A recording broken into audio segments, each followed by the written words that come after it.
আল্লাহ যাকে মাফ করতে চাইবেন তাকে একটা পর্দার আড়ালে নিয়ে যাবেন, জিজ্ঞেস করুন, এই বান্দা এইসব কাজ করছো? এখন আল্লাহ জিজ্ঞেস করতেছেন, সে তো ভয়তে অস্থির হয়ে যাবে, কেন্দ্রে পাগল হয়ে যাবে, আল্লাহ করিবেন আমার মাফ করে দাও। আল্লাহ পাক তার জবানের সমস্ত পাপের কথা শুনে সে যখন অনুতপ্ত হয়ে কাঁদতে থাকবে, আল্লাহ বলবেন, যা মাফ করে দিলাম, জান্নাতে চলে যা।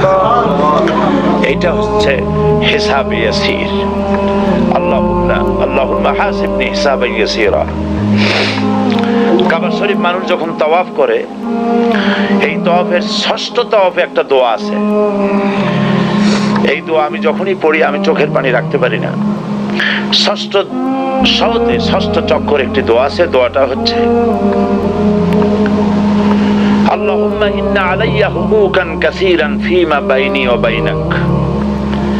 হায় আমার রব, তোমার সাথে আর আমার সাথে অনেক দেনা পাওনা আছে, আর তোমার বান্দাদের সাথেও আমার অনেক দেনা পাওনা আছে। তা আমি তোমার বান্দাদের কাছে যে বিষয় ঋণী আছি, সেই ঋণ পরিশোধের জন্য তুমি আমাকে যোগ্যতা দাও, পরিশোধের তৌফিক দাও। আর আমার কাছে তোমার দেনা আছে, তা আমার কাছে তোমার যে দেনা আছে সব দেনা তুমি শোধ করে দিয়েছো। আমার চোখ দিয়েছো, মুখ দিয়েছো, কান দিয়েছো, স্বাস্থ্য দিয়েছো, বউ দিয়েছো, বাচ্চা দিয়েছো, টাকা দিয়েছো।